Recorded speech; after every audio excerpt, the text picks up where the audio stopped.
बिस्मिल्लाहिर्रहमानिर्रहीम। अस्सलाम वालेकुम। आज हम स्टार्ट करने जा रहे हैं क्लास 10th के चैप्टर नंबर 12 का टॉपिक है speed of light in a medium. कि किसी मीडियम के अंदर जो स्पीड है लाइट की वो कितनी होती है। और इसी के साथ एक इंतहाई इंपॉर्टेंट कॉन्सेप्ट है हमारा रिफ्रैक्टिव इंडेक्स का, जिसे लास्ट टाइम वीडियो में मैंने कहा था कि मैं आपको बाद में बताऊंगा कि रिफ्रैक्टिव इंडेक्स बेसिकली क्या चीज़ है। स्नेज़ लॉ में भी ये टर्म आपने पढ़ी। तो आज इंशाल्लाह ये रिफ्रैक्टिव इंडेक्स को हम अच्छे से समझेंगे और ये भी शॉर्ट क्वेश्चन के तौर पर है और एमसीक्यूज के तौर पर भी कुछ बातें होंगी इंपॉर्टेंट। वीडियो कंप्लीट देखें। अगर आप इसके अलावा कोई और टॉपिक हासिल करना चाहते हैं तो सिंपल यूट्यूब के सर्च बार पर अपने टॉपिक का नाम और चैनल का नाम साथ में लिख के सर्च करेंगे तो इंशाल्लाह आपको हमारी वो वीडियो मिल जाएगी। प्लेलिस्ट हासिल करने के लिए आप चैनल को भी विजिट कर सकते हैं। तो वीडियो अच्छी लगेगी तो दोस्तों तक शेयर भी कीजिएगा। स्टार्ट करते हैं अपने लेक्चर को। Speed of light in a medium. किसी भी मीडियम में जो लाइट की स्पीड है उसको देखते हैं कि कैसे मीडियम चेंज होने से लाइट की स्पीड भी चेंज हो जाती है। तो अगर हमारे पास डिफरेंट मीडियम्स है, लेट्स सपोज अगर हमारे पास एयर है तो एयर में जो स्पीड होती है लाइट की वो होती है 3.0 10⁸ मीटर पर सेकेंड। ये इसकी स्पीड है लाइट की एयर के अंदर, और इतनी स्पीड इनकी वैक्यूम के अंदर भी होती है। तो ये आपको अच्छे से याद होनी चाहिए। अगर मैं मीडियम चेंज करता हूँ, एयर की बजाय मैं मीडियम ले आता हूँ वाटर, तो वाटर में देखिए इसकी स्पीड कम हो जाएगी। पहले 3.0 थी, अब कितनी होगी 2.3, तो कम हो जाती है। जैसे मीडियम चेंज होता है स्पीड भी उसकी कम हो जाती है। नेक्स्ट बात करते हैं। अगर मैं अपना मीडियम ग्लास रख लेता हूँ, कोई शीशा यानी कि ग्लास रख लेता हूँ, तो उसमें मेरी स्पीड जो है लाइट की जो स्पीड है वो और ज़्यादा कम हो जाएगी। 2.0 10⁸ मीटर पर सेकेंड हो जाएगी। तो आपने जैसा कि देखा कि जैसे जैसे मीडियम चेंज हो रहा है वैसे वैसे स्पीड भी चेंज होती जा रही है। तो ये बात इंपॉर्टेंट आपने याद रखनी है कि डिफरेंट मीडियम में डिफरेंट स्पीड होती है। और ये पेपर में एज एमसीक्यूज भी आती है कि वाटर में कितनी स्पीड होगी, ग्लास में कितनी स्पीड होगी, एयर में कितनी स्पीड होगी। तो ये जो एयर वाली स्पीड है ना, ये वैक्यूम में भी इतनी रहती है, और इस स्पीड को हम सी के साथ रिप्रेजेंट करते हैं लाइट की स्पीड को। क्योंकि ये जो एयर में है इतनी है ऑलमोस्ट वैक्यूम में भी रहती है, तो इसको सी के साथ रिप्रेजेंट किया जाता है। लेकिन बाकी मटेरियल में चेंज हो जाती है तो इसलिए उसमें हम फिर सी की नोटेशन यूज नहीं करते। अब आपने एक चीज पीछे वाले टॉपिक में पढ़ी, पीछे वाली वीडियो में, रिफ्रैक्शन के बारे में। रिफ्रैक्शन में ये होता है कि जो आती है वेव आती है, लाइट आती है, लाइट एक मीडियम में आई, एंटर हुई और उसने अपना रास्ता चेंज कर लिया। फिर मीडियम चेंज हुआ तो फिर उसने अपना रास्ता चेंज कर लिया। इसको हमने कहा था ये था हमारी रिफ्रैक्शन। अब ये जो पाथ चेंज होता है, लाइट का जो पाथ चेंज होता है, लाइट की जो रास्ता चेंज करने की जो वजह, वो वजह भी यही है कि इसकी जो स्पीड होती है हर मीडियम में वो डिफरेंट है। बाहर क्या था, एयर था, एयर में स्पीड कुछ और है। अब ये क्या है, ये ग्लास है, अब ग्लास के अंदर स्पीड कुछ और है। तो स्पीड के डिफरेंस की वजह से क्या हो जाता है, इसका रास्ता भी चेंज हो जाता है। पहले ये इस डायरेक्शन में जा रही थी, अब एंटर हुई तो इसकी स्पीड चेंज हो गई। तो जैसे स्पीड चेंज होती है उसके अकॉर्डिंगली इसकी डायरेक्शन भी चेंज हो जाती है। यही इंपॉर्टेंट बात आपको मैंने इस साइड में लिख दिया कि refraction of light is caused by the difference in speed of light in different medium. के मीडियम डिफरेंट होते हैं, उस हिसाब से स्पीड भी चेंज हो जाती है। और स्पीड चेंज होने की वजह से इनकी क्या चेंज होती है, डायरेक्शन चेंज होती है। ओके, तो ये बात अच्छे से याद रख लीजिएगा एज एमसीक्यू। ये बहुत इंपॉर्टेंट बात है कि रिफ्रैक्शन होती किस वजह से है, स्पीड के चेंज होने की वजह से रिफ्रैक्शन होती है। तो उम्मीद करता हूँ यहाँ तक ये कॉन्सेप्ट तो समझ आया होगा कि स्पीड चेंज होने से रिफ्रैक्शन होती है आपकी। नेक्स्ट बात कर लेते हैं जो बड़ी इंपॉर्टेंट बात है हमारी, कि रिफ्रैक्टिव इंडेक्स क्या चीज़ है।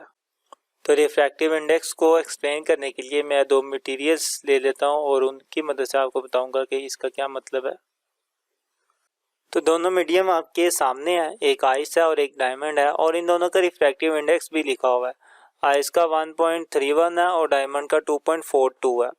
अब इन दोनों के रिफ्रैक्टिव इंडेक्स में डिफरेंस तो नज़र आ रहा है, लेकिन आपको प्योर वजह पता चलेगी कि आखिर ये डिफरेंस क्यों है और इसका मतलब क्या है। आप ज़रा इसको गौर से देखें। मेरे पास एक आती है लाइट की रे, ये लाइट की रे आई, आइस के साथ टकराई और टकरा कर टेढ़ी हो गई, मुड़ गई, रिफ्रैक्शन होनी थी, हो गई। अच्छा, अब एक और लाइट की रे आती है लेकिन वो इस डायमंड के साथ टकराती है और टकरा कर इतना ज़्यादा मुड़ जाती है, काफ़ी ज़्यादा डिफ्रैक्शन आती है एज़ कम्पेयर टू आइस के।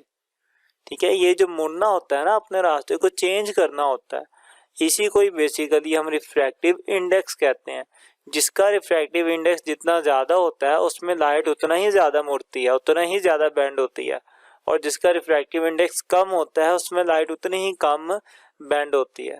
ये मेन मकसद है इसका बताने का, रिफ्रैक्टिव इंडेक्स का। ओके, अब किसी भी मीडियम का रिफ्रैक्टिव इंडेक्स फाइंड कैसे करते हैं, ये बहुत सिंपल सी बात है। लाइट की जो स्पीड होती है बाहर वाले मीडियम में, उसको हम कहते हैं वो c है, और लाइट की जो स्पीड होती है किसी मीडियम के अंदर, उससे हम कहते हैं v। तो आप c और v की रेशियो ले लेते हो, इन दोनों को डिवाइड करते हो, तो वो आपको क्या दे देता है, रिफ्रैक्टिव इंडेक्स दे देता है। यही सारी बात अपने फॉर्मूले में की है रिफ्रैक्टिव इंडेक्स के, कि रिफ्रैक्टिव इंडेक्स जो है वो हमारा इक्वल होता है speed of light in air divided by speed of light in medium. इसको यूं भी लिखा जा सकता है कि एयर में जो स्पीड होती है उसे c कहते हैं, और मीडियम के अंदर जो स्पीड होती है उसे v कहते हैं। तो लाइट की जो स्पीड है एयर के अंदर वो c है, और मीडियम के अंदर v है। अगर आप इन दोनों की रेशियो ले लेते हो, उस रेशियो को हम क्या कहते हैं, रिफ्रैक्टिव इंडेक्स कहते हैं, और रिफ्रैक्टिव इंडेक्स को n के साथ भी रिप्रेजेंट किया जाता है। तो उम्मीद करता हूँ कि आपको इसकी समझ आई होगी। अगर मैं इसको यूं लिख लूँ कि रिफ्रैक्टिव इंडेक्स n है, तो n इधर आ जाएगा, is equal to speed of light को c कहते हैं तो c आ जाएगा इधर, और speed of light in medium, medium के अंदर स्पीड को v कहते हैं। तो ये मेरे पास एक रिफ्रैक्टिव इंडेक्स का फॉर्मूला बन जाएगा। ये बात होगी रिफ्रैक्टिव इंडेक्स के फॉर्मूले की। अब इसमें एक और बहुत इंपॉर्टेंट और इंतहाई इंटरेस्टिंग चीज़ है कि देखिए, आपने इस यहाँ पे भी देखा, मैंने आइस का भी रिफ्रैक्टिव इंडेक्स लिखा और डायमंड का भी लिखा, लेकिन इन दोनों के साथ मैंने कोई यूनिट नहीं यूज़ किया। अक्सर हम किसी की स्पीड लिखते हैं तो स्पीड के साथ मीटर पर सेकंड लगाते हैं, फासला लिखते हैं तो फासले के साथ मीटर लगाते हैं। इसी तरीके से मैंने रिफ्रैक्टिव इंडेक्स लिखा, लेकिन मैंने कोई यूनिट नहीं यूज़ किया। इसका ये मतलब है, और इसकी रीज़न ये है क्योंकि रिफ्रैक्टिव इंडेक्स का कोई यूनिट होता ही नहीं है। अब यूनिट क्यों नहीं होता, उसकी रीज़न आपको मैं बता देता हूँ। देखिए, ऊपर क्या ले रहे हैं हम, स्पीड, नीचे क्या ले रहे हैं, स्पीड। है तो स्पीड ही ना लाइट की। लाइट की स्पीड एयर में हो जाए या मीडियम में हो जाए, स्पीड का यूनिट तो मीटर पर सेकंड ही रहेगा। तो ऊपर लाइट की स्पीड है, स्पीड का यूनिट आ गया मीटर पर सेकंड, नीचे भी स्पीड या स्पीड का यूनिट आ गया मीटर पर सेकंड। तो ये दोनों यूनिट एक दूसरे को पूरा कैंसिल कर देंगे, तो बाकी तो कुछ भी नहीं बचेगा। तो इसका मतलब ये हुआ कि रिफ्रैक्टिव इंडेक्स का कोई यूनिट नहीं होता। और यहाँ से एक और बात भी अपने ज़हन में रखना, हमेशा जब सेम क्वांटिटीज की रेशियो ली जाती है तो उसको कोई यूनिट नहीं बचता। सेम क्वांटिटीज मतलब ऊपर भी स्पीड है और नीचे भी स्पीड है, तो सेम चीज़ है ना, है तो स्पीड को स्पीड पे डिवाइड करेंगे तो उसका कोई यूनिट नहीं बचेगा। तो ये बात ध्यान में रखना, जब सेम क्वांटिटीज को डिवाइड करा जाता है, रेशियो ली जाती है, तो उनका कोई यूनिट नहीं होता। उम्मीद करता हूँ कि रिफ्रैक्टिव इंडेक्स में सारी बातें क्लियर हुई होंगी आपको। मजीद इन बातों को लिख लेते हैं।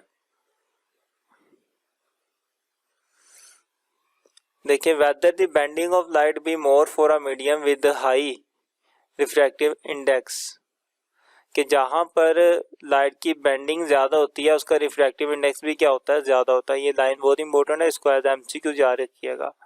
नेक्स्ट बात कि refractive index have no unit, इसका कोई यूनिट नहीं है, जिसकी बात मैंने अभी अभी की।